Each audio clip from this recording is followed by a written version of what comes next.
Okay, exactly 3 o'clock in the afternoon at bumabagsak po ang ulan dito pa rin sa Maga Beach location natin.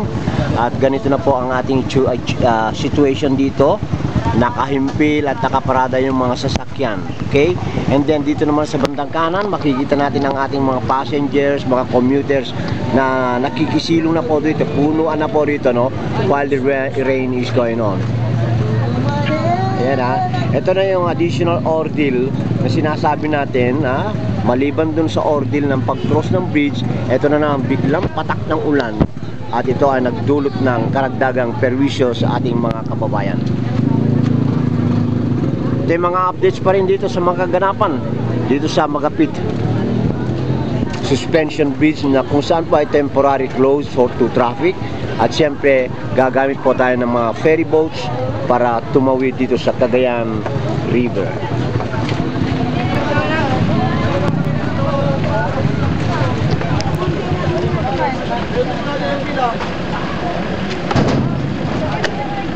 May sa container sa kuya mo rin.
Natin itong pagbaba ng isang SUV.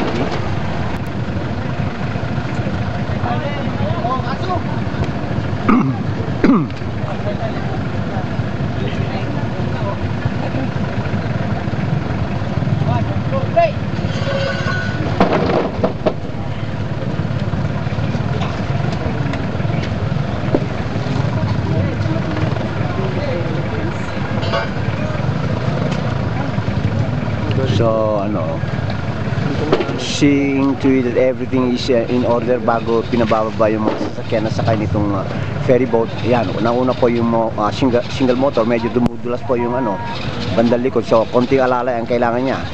Nako, wag.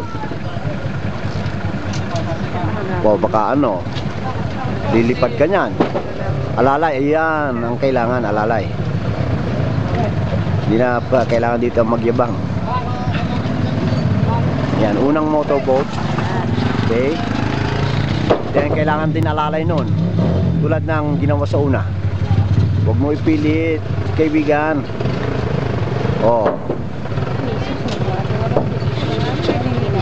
Ayun, babaan mo na and then buhatin. Ops, sabi ko na eh. Yan ha. Okay. Ito naman, hindi na sinundan yung andamyo. Ayan. Yan ang mga babala sa ating mga Coast Guard na sa mga drivers, mag-ingat-ingat lang po and be sure to check your brakes. Now itong SUV na ngayon ang ating itututok. Okay? Mag-aantay ng go signal yan.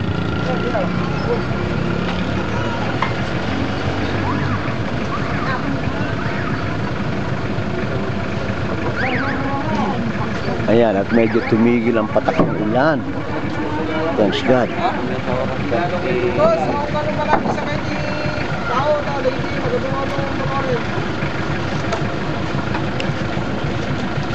Okay, so inaayos ng maigi. Motor pa lang, motor. Motor pa lang, nakatuwa na ako. Adun. Saktil to, mami na takupan na.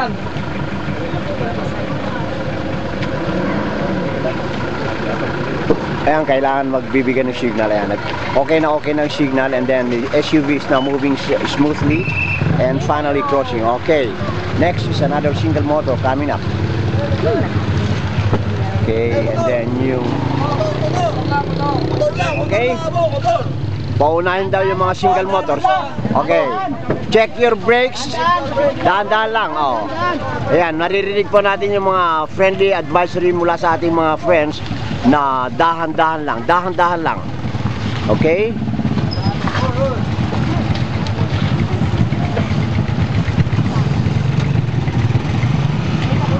Hindi daw pwede dyan.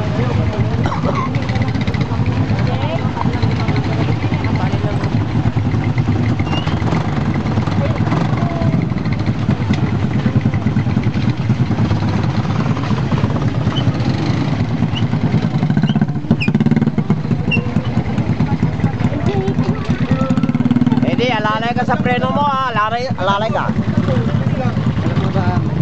Okay. Ito lang muna, mga ano.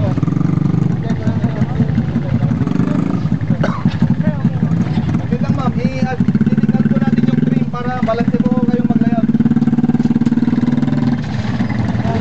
Okay, may nagbibigay po dito ng talagang instructions ng ganun ay magiging systematic po.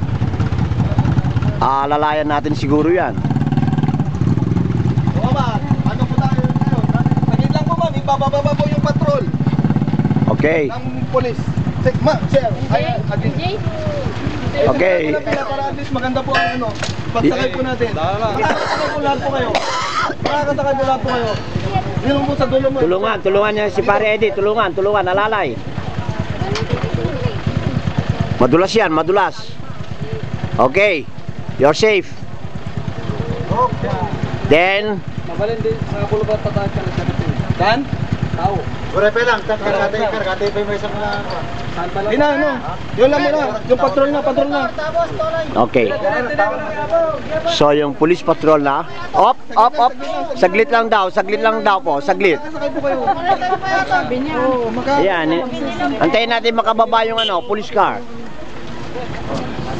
So ganito po ang mga pangyayari dito. At least nandyan yung mga nagbibigay ng mga instructions on how to do the things, and I think everything is going systematically to avoid any unusual incidents. Ayan. Kailangan tayong makinig at mag-heed sa mga instructions ng namamahala dito sa mga ferry.